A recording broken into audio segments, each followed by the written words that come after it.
عليكم ورحمة الله وبركاته، والصلاة والسلام على سيدنا وحبيبنا ونبينا محمد عليه أفضل الصلاة والسلام. يوم جديد من برنامجكم هدف وملخص. النهاردة هنتكلم على الأندية الشعبية، الأندية الجماهيرية اللي ما ينفعش فيها استثمار. بمعنى ما ينفعش فيها استثمار، بمعنى لازم نفتح تعليم بالمجان، لازم نفتح للاعبين بالمجان، لازم نفتح للجمهور بالمجان، لان المجان هيجيب لك اللعيب السوبر، اللعيب الكويس اللي انت محتاجه ومنتخب مصر محتاجه، اللي انت طبعا محتاجه في ناديك، ومنتخب مصر محتاجه لمصر. انت قافل على الناشئين وبتعمل استثمار للاعبين، فطبعا بتاخد اللي بيدفع. اللي عنده الموهبه هو الفقير اللي ما عندوش الفلوس. في ناس معاها فلوس ولعيبه وحاجه جميله وحاجه كويسه، بس برضه مش زي اللي معهوش فلوس، اللي مش قادر يدفع فلوس، مش قادر يخش النادي. لما بيجي النادي انت تقول له ادفع 100، ادفع 200، ادفع 300، هو اصلا معهوش الا 10 جنيه في جيبه يا دوب اللي هو ممكن يركب المواصلات. انا بتكلم للانديه الشعبيه، الانديه الشعبيه اللي ما ينفعش فيها استثمار للاعبين الجدد. انت بتجيب، افتح على الملأ، دخل لاعبين ودخل ناشئين، هتلاقي في بالهبل لعيبه كبار. ده اللي انت بتستثمره بقى، اللي انت بتاخده بتنميه، وبعد كده الاستثمار الحقيقي اللي هو بيفيد النادي بتاعك وبيفيد منتخب مصر وبيفيدك كبزنس لو عاوز تبيعه. لكن انت قافل على اللعيبه الشعبيه، وقافل على المناطق، وقافل على الناس اللي معاش فلوس، الناس الغلابه. الناس الغلابه دلوقتي تقول تعلم عيالها الدراسه، ولا تعلم عيالها كره القدم، ولا تعلم عيالها ايه، ولا تاكلهم، ولا تشربهم، ولا تجيب لهم ايه بالظبط. انت بتقفل عليهم كل حاجه، وبتقفل على نفسك، وبترجع تقول ايه ده، انا ما عنديش لعيبه، لا اروح اشتري بقى لعيبه بقى بملايين ومليارات. واللعيب اللي بملايين دوت بيجي لك، او بالمليارات دوت بيجي لك عشان هو بيستثمر لنفسه، بيجي لك اللي هو بيلعب لنفسه، بيلعب للفلوس، لكن مش هيلعب ليك. هيلعب موسم اتنين ويقبض، ومعلش سوري في اللفظ، يضربك على قفاك وياخد بعضه ويمشي، عشان في اعلى منك دفع له. لكن الاستثمار الحقيقي اللي انت بتبني من تحت، بتدخل اللعيبه الغلابه بالمجان، اي لعيب خش دخله بالمجان، اي طفل لعيبه بالمجان. صدقني لو عندك كشافين وعندك مدربين محترمين هينقوا لك ويطلعوا لك لعيبه كويسه. وانا عارف اللي في بورسعيد فيه مدربين محترمين، بس قاعدين في البيوت ما بيشتغلوش. واللي بيشتغل الا ما رحم ربي، ده بالعافيه، اللي هو بيشتغل وكمان بيحافظ على مكانته، اللي هو ما بيستحملش اي كلمه كده او كده، فبياخد بعضه بيمشي ويروح نادي ده ونادي ده ونادي ده لغايه لما بيستقر في نادي محترم. انا بتكلم اللي انت استثمر في الناشئين الغلابه، استثمر في الناس الغلابه. الناس الغلابه اللي معاش فلوس هتطلع منها محمد صلاح، وهتطلع منها ابو تريكه، وهتطلع منها زيدان، وهتطلع منها محمد شوقي، وهتطلع منها الناس دي. واللعيبه الاكفاء دول، اللعيبه الاكفاء دول دخلوا كده، دخلوا كان بيسافروا بلاد لبلاد ومشوا بالقطوره عشان يروحوا النادي، والنادي ما بياخدش منهم فلوس. زي ما انت بتعمل دلوقتي، انت بتستثمر في كل حاجه، تستثمر باللعيبه، تستثمر في اكاديميه، تستثمر في كل حاجه. انت عاوز اللعيب يدفع التيشيرت اللي هو بيلعب بيه، انت عاوز اللعيب يدفع حق الكوره، انت عاوز اللعيب يدفع حق المدرب. انت بتستثمر ازاي؟ انت فاتح نادي ازاي؟ اصول الانديه دي تتقفل. تمام. انديه بورسعيد اللي عامله فيها انديه، ويقول لك اقدم نادي واعرق نادي، والله العظيم كل ده بلح، كل ده ما عندهمش فكره، كل ده كل واحد قاعد على منصبه وقاعد على كرسيه، واللي عامل لي مدير قطاع، واللي عامل لي مشرف قطاع، واللي عامل لي مش عارف والله العظيم لا تفقهوا شيء، لا تفقهوا شيء.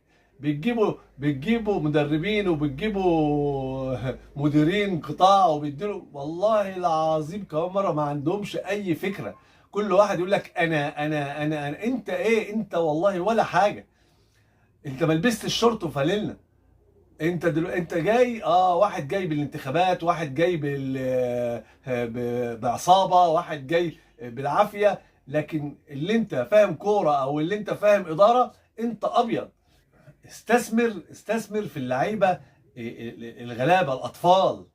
افتح، روح المدارس، دور في الشوارع، اعمل اعلانات. هيجي لك والله العظيم، هيجي لك لعيبه سوبر. اول ما بيجي لك لعيبه بتقول لها ادفعي جنيه، ادفعي 100، ادفعي 10، ادفعي 20، اهاليهم مش هيستحملوا. وهو مش هيستحمل، ده هو جايب الكوتش بالعافيه، ده هو راكب المواصلات عشان يجي لك بالعافيه. ده الاستثمار الحقيقي، اللي انت تستثمر في لعيب انت بتاخده بتأهله يبقى لعيب سوبر. انت بقى عاوز تبيعه، والله عاوز تستثمره في ناديك. ده هو ده الاستثمار الحقيقي. لكن اللي انت عاوز اللعيب الجاهز، اللعيب الجاهز يضربك على قفاك ويمشي. اللاعب الجاهز هيضربك على قفاك ويمشي، هيجي ياخد فلوسك ويمشي. لكن انت ما بتعملش قاعدة ليك. انت كل ده كان زمان، كان زمان الحياة كانت حلوة. كان زمان التعليم بالمجان، كان زمان وجبات للعيبة، وحاجة مفرحة وحاجة جميلة.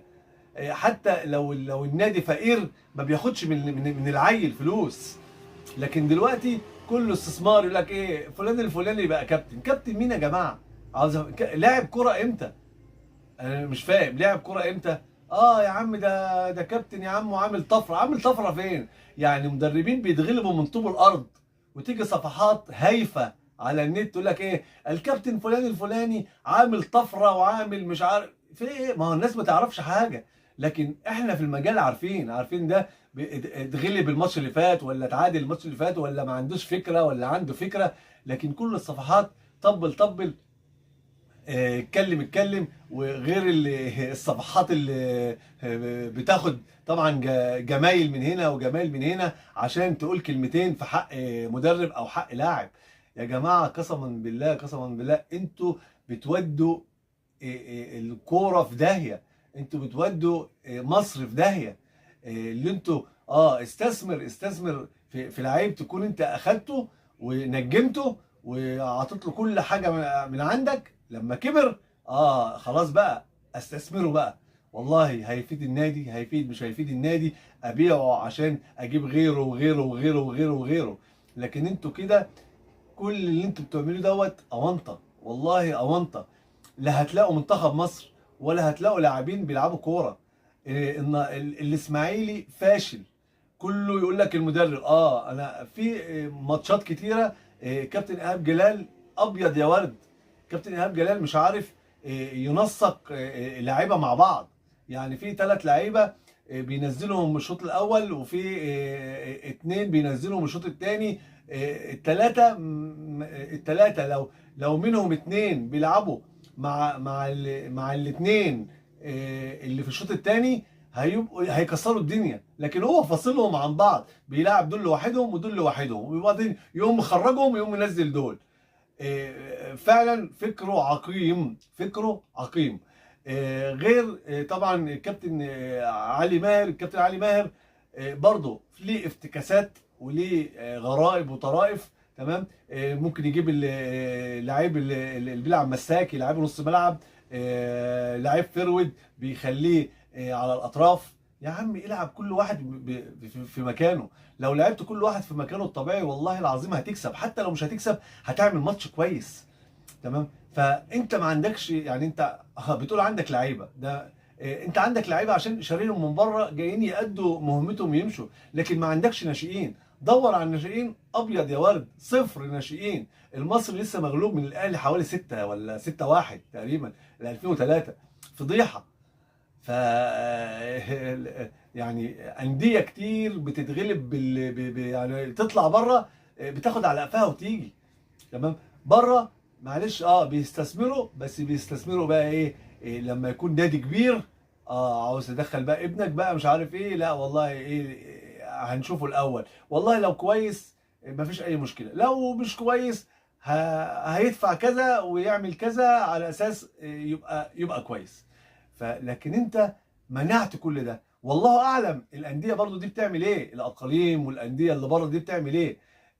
طالما دخل الاستثمار، يبقى دخل الاستثمار على جميع الجمهوريه. فعشان كده مش هتلاقي ناشئ كويس، عشان كده مش هتلاقي منتخب مصر كويس، عشان كده مش هتلاقي فريق ينافس كويس. كل الفرق صفر، كل الفرق صفر، عشان ما فيش ناشئين. عشان كله الناشئين اللي انت بتعتمد عليهم كل ده انت مصنعهم، انت مش جايب مواهب. لو انت فتحت الموضوع بالمجان هيجي لك مواهب بالهبل، وهتصنع والله العظيم لعيبه كتير وهتكسب. لكن انتوا بتبصوا تحت رجلكم بس، كل واحد بيبص على المنصب اللي هو قاعد فيه. انا هجيب فلان وهجيب علان وهجيب مش عارف ايه، وكل ده بيجي على دماغه. اتمنى الفيديو دوت يوصل لاي مسؤول، يفتح حتى مراكز الشباب. مراكز الشباب بقت بفلوس. مراكز الشباب اللي انتوا كنتوا عاملينها للشباب عاملينها بفلوس وعاملينها بالايجار. فعمر ما حد هيجي كويس يلعب عندكم، ولا يجي حتى يقدم. كل اللي بيقدم تعالى ادفع كذا وادفع كذا وادفع كذا وادفع كذا. هو هيدفع، هياكل ولا هيشرب ولا هيدفع ولا هيعمل؟ انا بتكلم على اولياء الامور، هيجيبوا الفلوس دي منين لاولادهم؟ فبيضطر اللي هو يقول له معلش يا بابا العب مع زمايلك في اي ملعب، تمام، خماسي ولا حاجه، اهو طلع الموهبه اللي عندك في لعب الكوره مع اصحابك. فطبعا العيل بيبص لباباه ومش عاوز يكسب باباه، فعشان كده ما بيروحش اي نادي. عشان انتوا قفلتوا كل الانديه وقفلتوا كل حاجه في وش الاولاد الغلابه، الاولاد الغلابه اللي عندها موهبه. فعشان كده مش هتلاقي لا في فريق كويس، ولا هتلاقي منتخب كويس، ولا هتلاقي، عمرك ما هتلاقي بطولة، عمرك ما هتلاقي إنجاز. طول ما أنت بتبص للفلوس بس، بتبص اللي أنت عاوز تستثمر بس. استثمر زي ما أنا بقول لك، افتح كله بالمجان. هيجي لك 20 30 40، هتطلع منهم 10 سوبر. والله هتطلع منهم 10 سوبر. ال10 دول هم دول الطب، وهم دول اللي هيرفعوك، وهم دول اللي هيكسبوك فلوس، غير ما هتعمل انجاز. اتمنى صوتي يوصل للمسؤولين، وانا طبعا اقل انسان واقل واحد بيتكلم، بس لما يكون في حاجه على لساني وفي حاجه انا مش قادر اقولها لحد، بعمل فيديو، تمام. ويا رب ما اكون تقيل عليكم. والسلام عليكم ورحمه الله وبركاته، مع تحياتي محمد عباس، برنامجكم هدف وملخص.